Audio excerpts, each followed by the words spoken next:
মেহনতি মানুষের কথা বলার ব্রিগেড, রুচি রুটির ব্রিগেড, এই স্লোগানেই মাঠ ভরানোর চ্যালেঞ্জ নিয়েছিল সিপিএম।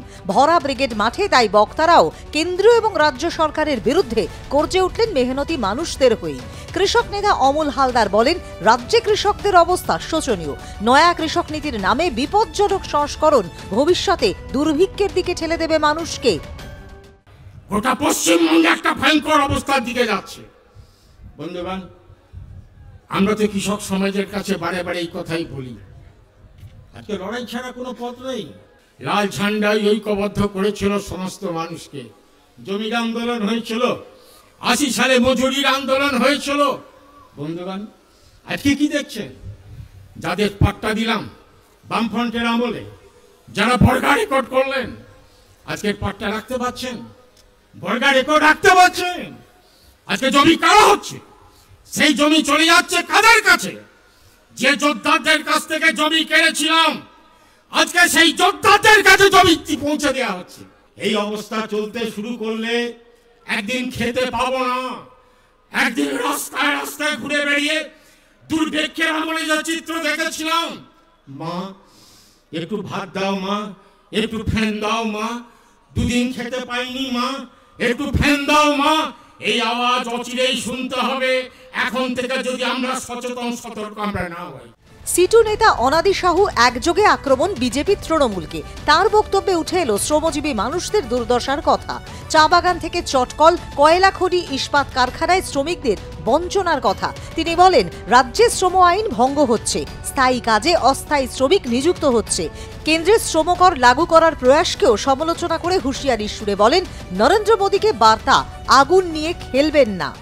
আমাদের দেশের শ্রমজীবী মেহনতি মানুষের অধিকার, আমাদের বাঁচবার অধিকার, আমাদের কাজের অধিকার, আমাদের খাদ্যের অধিকার, আমাদের শিক্ষার অধিকার, আমাদের স্বাস্থ্যের অধিকার, আজকে সমস্ত অধিকার ওরা কেড়ে নিতে চাইছে। একদিকে উদার অর্থনীতির আক্রমণ, মানুষের জনজীবন বিপর্যস্ত, আর একদিকে হচ্ছে বিভাজনের রাজনীতি, সাম্প্রদায়িকতা। গোটা দেশে হিন্দু মুসলমান, গোটা দেশে মানুষের মধ্যে বিভাজন তৈরি করার যে ঘৃণ্য চক্রান্ত আরএসএস বিজেপি সংঘ পরিবার করছে, এবং যার পরিণতিতে আজকে গোটা দেশে আপনারা দেখছেন যে মেরুকরণের রাজনীতি, গোটা দেশে আপনারা দেখছেন মানুষের মধ্যে অনৈক্য। তাকিয়ে দেখুন মুর্শিদাবাদ, তাকিয়ে দেখুন আজকে পশ্চিম বাংলার, আজকে গোটা দেশে এই সাম্প্রদায়িক বিভাজনকারী বিজেপি আরএসএস, আজকে তার সাথে তৃণমূল কংগ্রেস, আজকে গোটা রাজ্যে একটা ভয়ঙ্কর পরিবেশ আজকে তৈরি করার চেষ্টা করছে, যার পরিণতি হচ্ছে মুর্শিদাবাদ, যার পরিণতি হচ্ছে শামশেরগঞ্জ, যার পরিণতি হচ্ছে আজকে পশ্চিম বাংলায় দাঙ্গা। মঞ্চ থেকে ২০০ দিনের কাজের দাবি তোলেন ক্ষেতমজুর সংগঠনের নেতা তথা সন্দেশখালীর প্রাক্তন বিধায়ক নিরাপদ সর্দার। তিনি বলেন, পার্লামেন্টে বিধানসভায় পরিযায়ী শ্রমিকদের প্রসঙ্গ ওঠে না। ১০০ দিনের টাকা চুরির কারণেই কাজ পাচ্ছেন না গরিবরা। কর্মশ্রীকে লোক দেখানো প্রকল্প বলে কটাক্ষ ছুড়ে দিয়েছেন নিরাপদ সর্দার।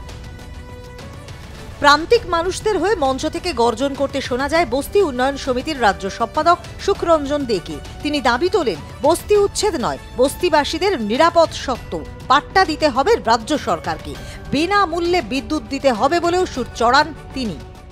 বস্তি উচ্ছেদ নয়, ওই বিকল্প বাসস্থান না, বস্তি উচ্ছেদ নয়,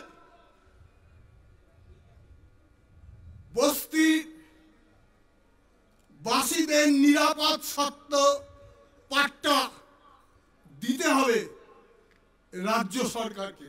ওই মানুষগুলো আগেও ছিল, কিন্তু মাথার উপর একটা সরকার ছিল, তার দৃষ্টিভঙ্গি ছিল। লড়াইটা আমাদের এখানে ওই প্রান্তিক মানুষদের সংগঠিত করা। আমরা মনে করি গোটা রাজ্যে শ্রেণী আন্দোলন নতুন অভিমুখ স্থির করবে। আমরা তাই জেলায় জেলায় এই আন্দোলন গড়ে তোলবার চেষ্টা করছি। ২৬-এর নির্বাচনের আগে সিপিএমের এই ব্রিগেড সমাবেশ। মরা গাঙে জোয়ার আনতে মেহনতি মানুষই ভরসা। শূন্য ভোট ব্যাংকে ভোট টানতেই প্রান্তিক মানুষদের হয়ে লড়াইয়ের সুর বেঁধে দেওয়া হলো ব্রিগেডের মঞ্চ থেকে। আগামী দিনে সিপিএমের ভার আর কতটা পূর্ণ হয় তা সময় বলবে।